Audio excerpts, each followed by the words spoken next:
Hey everyone, welcome back to Kubrick Corner with me, Sean Wilson. So there's an interesting new drama movie out called Bombshell, which no doubt you will have heard of, which dramatises the Fox News scandal from a few years ago, in which you have Fox News anchor Megyn Kelly and presenter Gretchen Carlson and several other women basically join forces to expose Fox News CEO Roger Ailes, played in the movie by John Lithgow, on sexual harassment charges. And what the movie does, I think, rather well is it fuses those two real life portrayals, respectively from Charlize Theron and Nicole Kidman, with a fictional character called Kyla, played by Margot Robbie, who is a composite of several real life individuals.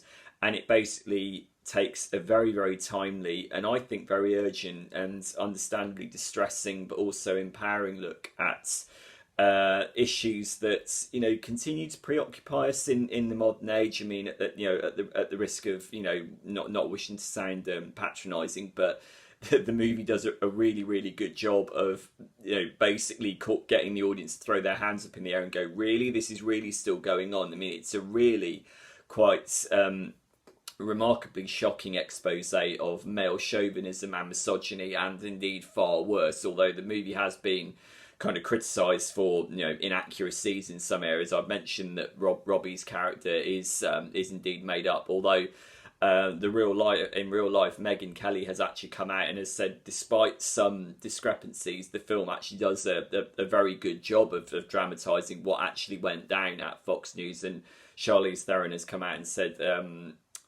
feels validated by that response. And I have to say, Charlize Theron in particular is really really good in this.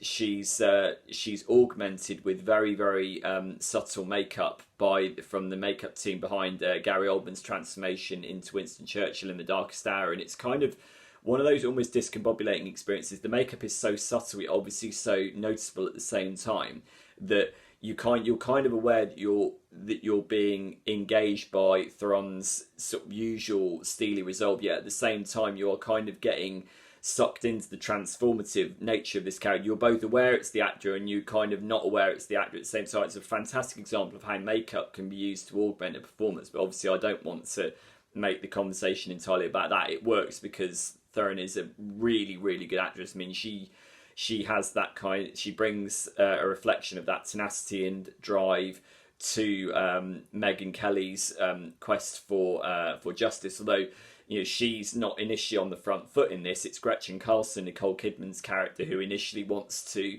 lead the charge against this. She is subsequently ostracised, and it's all about how, despite that process of being ostracised, how does Carlson embolden some of the more seasoned Fox News anchors and sort of team members to come out and step forward, and about how that is a very very painful and difficult process in a very sort of patriarchal, chauvinistic, male-dominated environment. And of course, the chief embodiment of that is a brilliantly reptilian John Lithgow as Ailes himself, who again is augmented with makeup that I think is very very convincing. I mean, it's little wonder that it's been Oscar nominated on this basis, and I think it's little wonder that both Theron and Robbie have been nominated. I think they are both very very convincing performances, and I think that despite the fact that the trailer, which is set to Billie Eilish's song Bad Guy, I think the trailer gives you a kind of an impression that what you're going to get is a kind of frothy, snappy,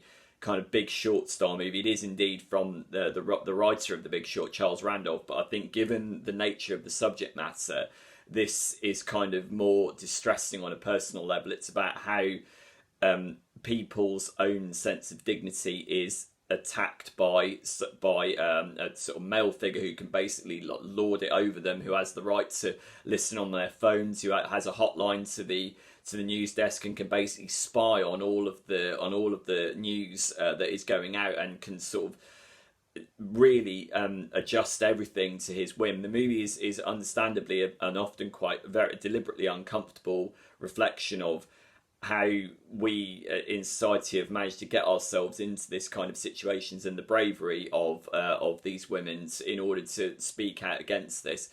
And I thought it was a really really impressive movie. It's shot with a real sense of panache by Barry Ackroyd, who very often works in often like sort of gritty, realist British dramas. In this, he brings a real kind of shine and a real verve to it. I thought Theodore Shapiro's score was very interesting in the way that it uses female vocals as if to suggest the kind of latent uprising of the characters at the centre of the story. I mean, there's a host of scene-stealing supporting performances, including a late arriving Malcolm McDowell as Rupert Murdoch.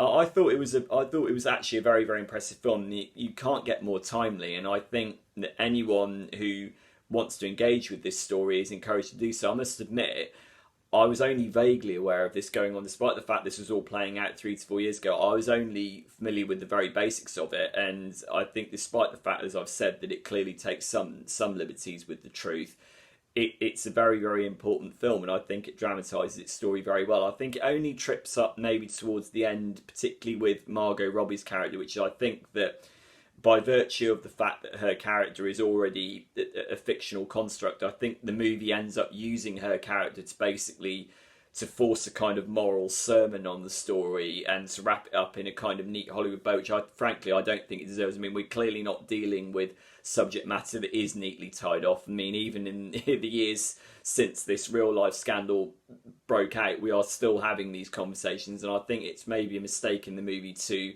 use that Margot Robbie character to try and wrap things up too easily. But I think the performances are great. I think it's shot with a real sense of verve and real energy, and again, you couldn't get a more timely or important story for the here and now. So it's called Bombshell. Let me know here at Kubrick Corner what you think of it, and I'll see you soon. Bye.